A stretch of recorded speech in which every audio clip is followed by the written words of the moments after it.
are unfailing, and we are more than conquerors.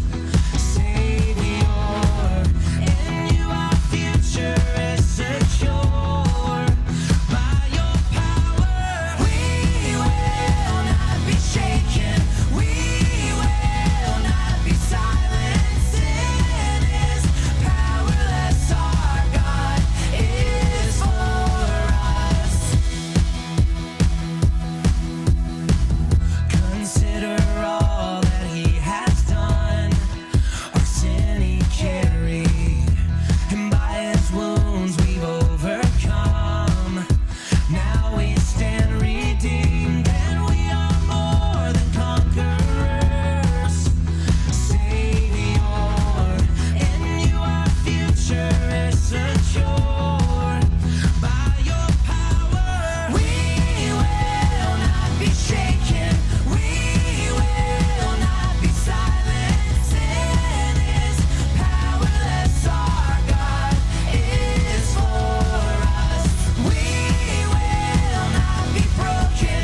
He won't be defeated. Death is powerless. Our God is for us. We will sing out, sing for the hope that's found in His love. We will sing out, sing to our God.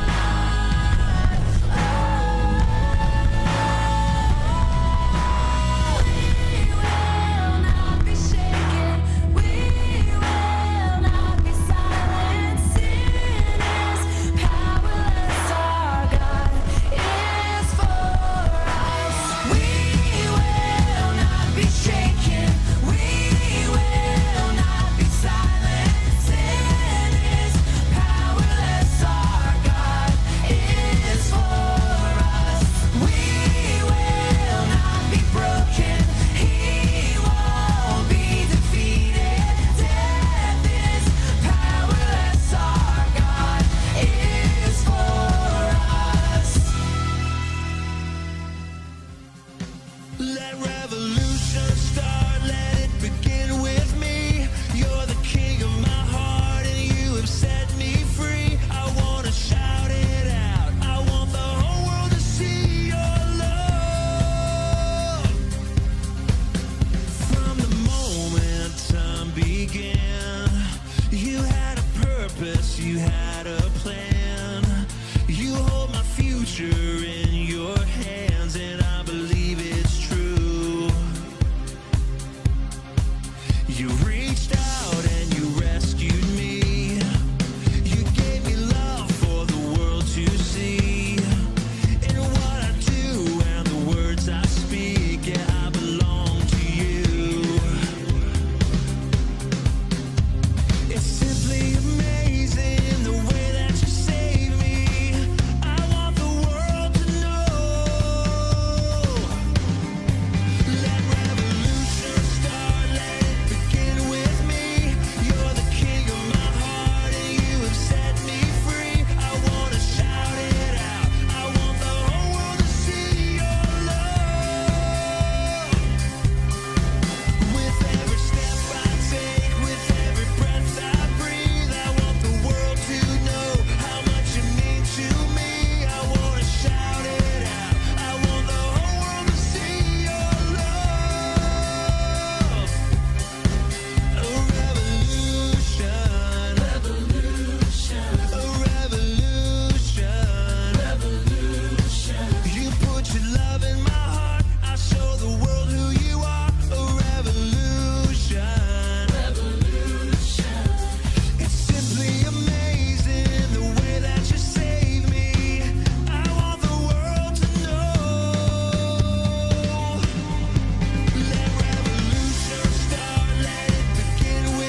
right. Hey, we're going to get going because, we are on crunch time today. So, we're going to actually have you guys sit where you guys are. I'm going to lower this a little bit because I need to see your faces.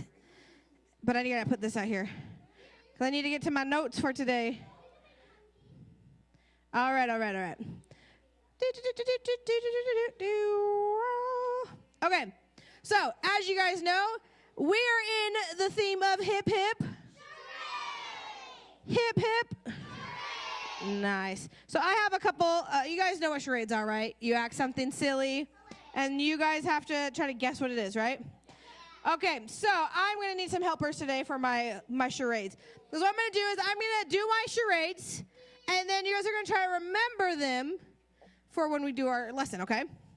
Let me remember what the first one is. Ooh, okay. I need 2 people for this one.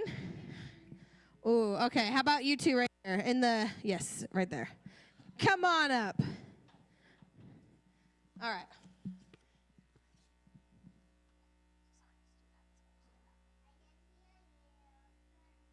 You doing that one? You doing that one? Okay. All right, hang on. Hold on. Let me move my thing real actually. You guys got to get all your, this is your moment to shine. Ready?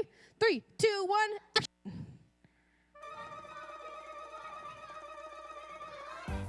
Oh, wait, I heard some of them say David and Goliath. I was waiting for Goliath to fall down.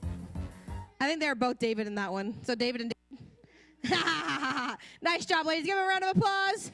It was David and Goliath. Also, if you were here first service, no guessing. Just saying. Let's have some fun for some other peeps. All right. Ooh, I need 2 for this one as well. Ooh, okay. How about some boys? Wow, you guys are all mixed up. This is weird. I got to figure out David and, okay, Benjamin, come on up. Oh, how about, don't worry, I have more, okay? Don't worry, I have more. Okay. Oh, look, it's David and Benjamin. You guys' names are in the Bible. All right. So one of you guys needs to do, wait, don't say it, don't say it.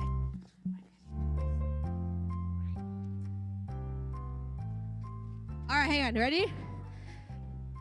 3, 2, 1, action. Okay, let's see.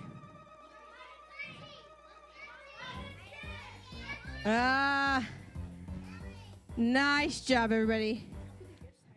Well, because somebody here was in first service, and he's actually spoiling it for those who are in second service. So, I'm going to ask Antonio to sit with Mr. Chuck for this time being, because I don't want you to spoil the fun for everybody. Peyton, you're going to be with Miss Linda because you were in first service as well. So, Linda, you're on Miss Peyton. I know, I'm just making sure. No spoilers, man. Anybody else here who was here first? All right, nobody else here was first service. Okay. Oh, Brooke was here. Brooke, I'll keep my eye on you. Yeah. All right. No giving away. It was hide and seek. Okay. All right, so I have one more. Hang on. Oh, I got 2 more, actually. Ooh, okay, I need 2 people for this one as well. 2 people. All right, come on up, Hoyt. And you know what? I will do a girl right there. Come on, Jenna.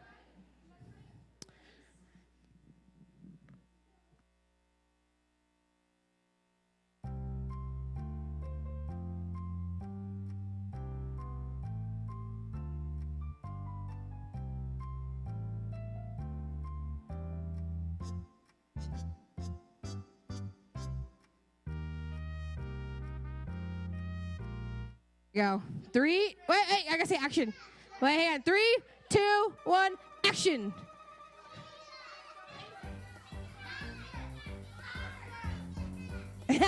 Nice job, everybody. Nice job, Hoyt. Nice job, Jenna. I love Jenna's little, you got me. It was sneak attack. Well, actually, it was sneaking up on somebody, but, sneak attack qualifies. All right, I got one last one. All right, Lydia, come on up. I got one, don't worry. All right, this one's yours.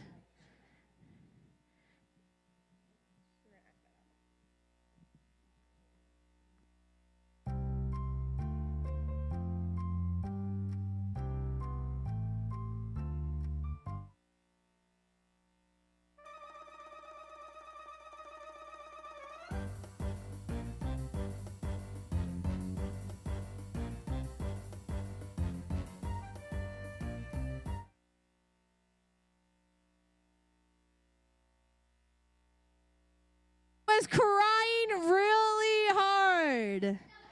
Nice job, everybody. You guys are good at charades. That's it. Well, that's it for now. Don't worry. You guys are really good at charades. So when I play charades, you guys will be my partners. Okay? You do? Perfect. All right. So we're gonna talk about David today, but we've been talking over the last few months about a lot of different things, and today I want to wrap it all together, okay, in a nice little bow. So let's backtrack a little bit. Before we had kings, we had judges, right? Now, does anybody remember who our last judge is? I'm gonna give you a hint. It's a guy. Jenna? Yes, nice job, Jenna. So Samuel was our judge. He was our last judge, okay? Now, after the judges, the people were like, we want a king, we want a king. And God's like, well, that's probably not the best idea, but I'll give you what you asked for. And so he does. He gives them a king. So he anoints King Saul, all right? Now, Saul's doing his thing, but at the same time, he's also stepping away from God. So God says it is time to anoint a new king. So we've kind of talked about him over the last few weeks. Do you remember who he anoints as king after Saul? Brooke? David, right? So David was next in line to be king. Now, of course, it's not like, oh, you're king, next day you're anointed king, and the next day you actually become king. That's not really what they meant. There's time in between this, right? In fact, we talked about one of the stories last week with David. Do you guys remember what it was? David and there it is, David and Goliath. We talked about him defeating Goliath, right? So we're going to go a little bit forward past this now. Now, Saul has a son named Jonathan, okay? And now, Saul, because he's king, if you have a son, he's a prince, right? Yeah, he's a prince. And princes are next in line to be king, right? So Jonathan's supposed to be king. However, what happens is God says, no, David is who I am calling to be king. This is who I anointed, right? So Samuel anoints David as king. And so Saul, though, is getting a little jealous. He's getting a little upset because he wants his son to be next. Can I tell you something crazy about the whole thing? Jonathan and David are best friends. Crazy, huh? So, now let's figure out what happens in the story, though, because our first one we talked about was what? What was our first trade? David and Goliath, right? So we know that God called David. So remember what our second one was? Yes, Benjamin, hide and seek, right? So we did hide and seek to where David actually, because he was jealous, Saul wanted to kill David. I know. Sorry, David. There's actually David in the room. David goes off running, right? He goes and does his hide and seek, right? Now, Saul goes after him. This is the thing.